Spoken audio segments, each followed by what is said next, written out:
Hi, Lincoln families.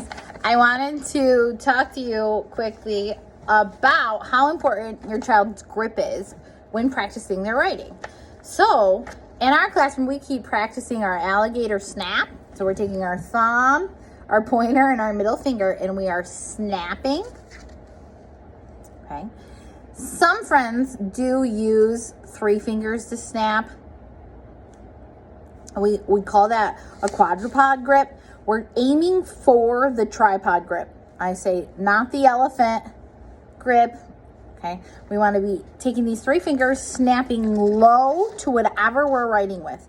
Okay. If you're using a marker, if you're using chalk, crayon, a pencil, a pen, we're really aiming to have this. And one thing that you can do to help them is to get outside and write with chalk, because the friction when your child writes pulls against the chalk. It forces them to hold on tighter. Okay, so this is actually described in more detail on the second page. Okay, it looks just like that and talks to you about how you can do that and how you can enhance those skills. So in all of the pre-writing strokes we're learning, it's very important for your child to start at the start. Whenever we write, we typically always start at the top. So when we make a vertical line, we want to make sure your child is pulling straight down from the top. Okay, if you make a horizontal line, we want your child to be pulling straight across, but like you're reading in a book. Okay, this is how we write. We write going from top to bottom and left to right, so that horizontal line is going to move across. Now, this is really tricky, and it's very hard to get a kid to recreate a new habit, but our circles, whether you're making the letter O, the letter G, the letter A, we want a child to start at the top and circle around to the left, okay? Because all of those letters that we create, when we make those circles, let me do this again.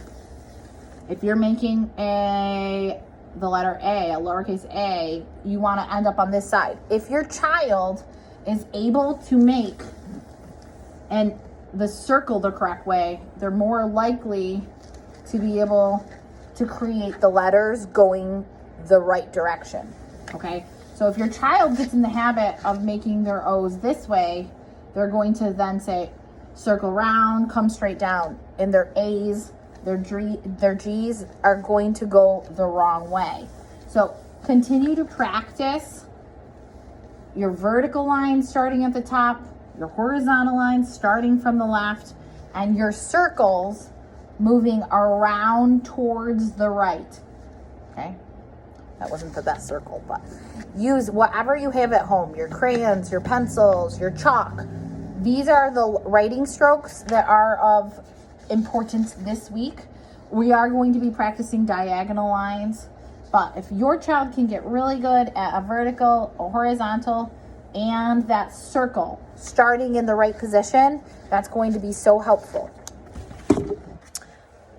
If you have one of those like step 2 easels, or even if you have tape at home where you could hang this up and your child could trace it every day, vertical writing is very, very helpful to your child. This is on a page protector so that they can trace with the marker I sent home with them every day, and then use something to erase with it. So holding their hand up here if they're writing on a table, using that alligator snap, the tripod grip, to trace. Look over their shoulders. Are they starting from the top and pulling down? Are they working left to right? I really want them to practice staying on those lines using their alligator snap, okay? I want you to discourage them from starting at the P or starting from the bottom and tracing up. We really, again, remember the cardinality, how you read your book, top to bottom, left to right. We want to be practicing good habits when we head home. Thank you for helping me. Have a good night.